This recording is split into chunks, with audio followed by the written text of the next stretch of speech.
Well, first of all, just awesome basketball game environment. This is my first time ever at Assembly Hall. I've watched many Indiana games growing up, and it was an honor to be on the court today, coaching my team and being a part of this historic atmosphere, arena. So really proud of our guys. I thought we had a really good practice yesterday, and our game plan wasn't very complicated. It had to be simple so we can play really hard and play with a clear mind. I thought we did that, and thought we shared the ball on offense and really helped each other on defense. And we did a good enough job rebounding to get our offense going a little bit. So just a great team effort. Really proud of our guys. Questions for them? What enabled you to come back from a double-digit deficit in the first half to you closed it to 4 and then you just took off in the second Experience. We've been doing it all year long. So we've been very inconsistent throughout this year. So we've had leads, given them up. We've been down a lot and have come back, and we got down on the road at Purdue and Ohio State bad that we could never get back connected to the game. So we've been through a lot of stuff this year, which is you're always your best teacher. So I think we settled down a little bit. I thought we just got, after getting down, I thought we just got some better shots and made some shots. And when we don't turn the ball over and we keep that ball moving, we do get good shots. And a guy like Ace can get downhill and create for himself and others. That's sort of, we got going with that. And of course we made threes today. Look, we didn't shoot 12 for 22. We haven't shot like that all year long. So we made threes. Mike, if you didn't know you didn't have Kanye Clary, if you came to the gym today and didn't know that, you would have realized it. What do you think has forged the connectivity that you've had in his absence in the last 2 games? Well, it's sort of the mentality I've always had with my teams is like there's sickness, there's illness, things happen. They don't cancel the season if a player's injured. They don't cancel the game because somebody's sick. It's got to be the next man up. So you can go into it already making excuses, or you can say, let's figure this out anyway. It's still a game. It's the same game we played. There's some things we had to do differently without having Kanye, but it's still basketball that these guys have been playing, so let's not overcomplicate it. Next man up, that's sort of always been my mentality.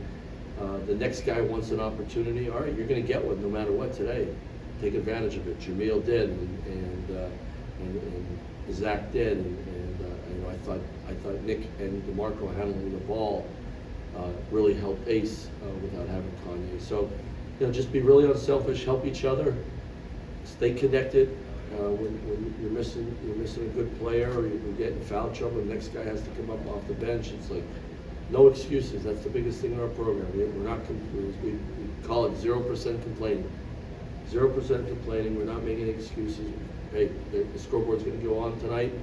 We got to find a way to win. And I just was proud of our guys' next man up mentality.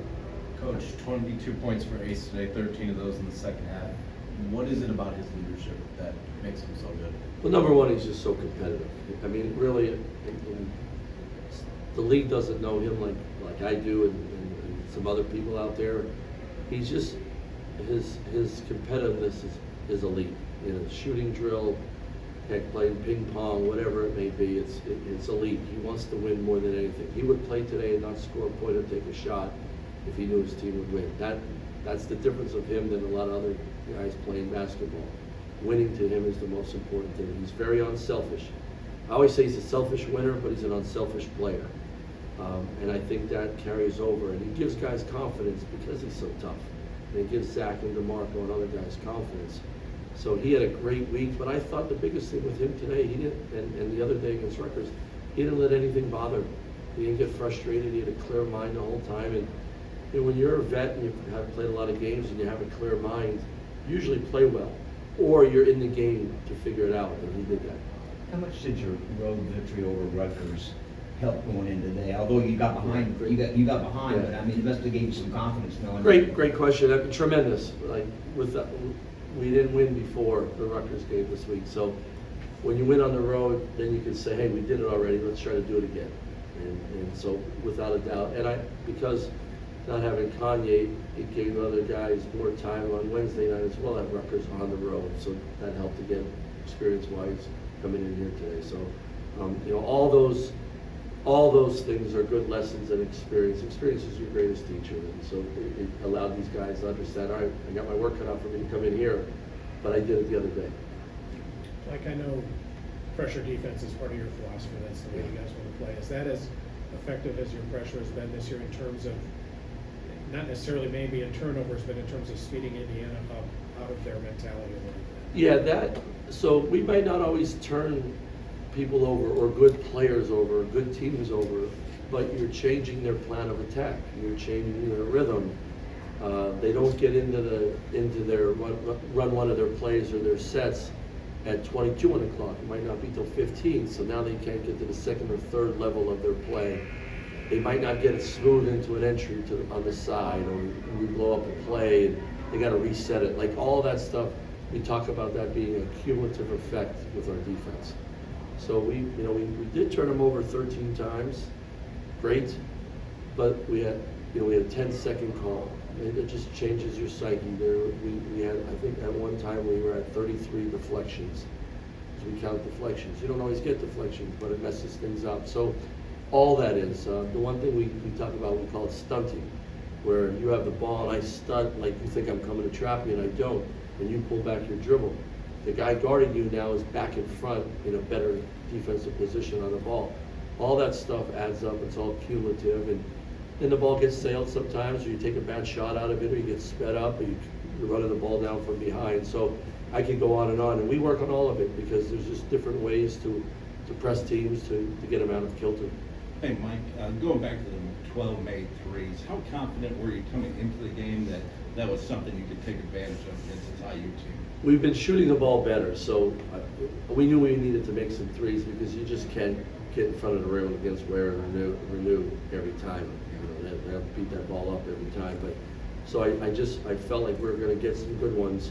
I thought early in the game we got some really good ones and inside-outside passes, and they're the easier ones to make. They're the ones you step it in with momentum. So I think that just helped us get some confidence early. And then a couple of guys got going there, Zach and Jamil, so it was huge. Coach, you guys allowed 26 points in the paint in the first half, just 14 in the second half. What changed defensively? Just got a little bit tougher. We changed a couple matchups at times. I thought the guys off the bench helped us. I thought Q was just better in the second half, walling guys up. That was huge. I thought we guarded the ball on the perimeter better in the second half. I thought in the first half, Galloway got downhill. Yes, Galloway up 32. He got downhill a couple times.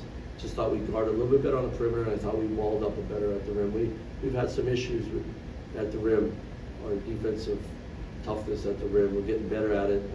It was better in the second half. Back-to-back wins on the road. It's been really tough to win games in the Big Ten this year. Excuse me. What's this do for your team's confidence the rest of the way? Well, I hope it gives them confidence to understand that the plan that we have works when you take it on the road. And they experienced that twice this week. It doesn't mean we're going to win the next one on the road, but man, that's the way you prepare. This is the mindset and the approach we have, and you play unselfish basketball on both ends of the court, and you be all about your teammates. It always gives you a chance to win, and especially on the road. Thank you, Coach. Thanks.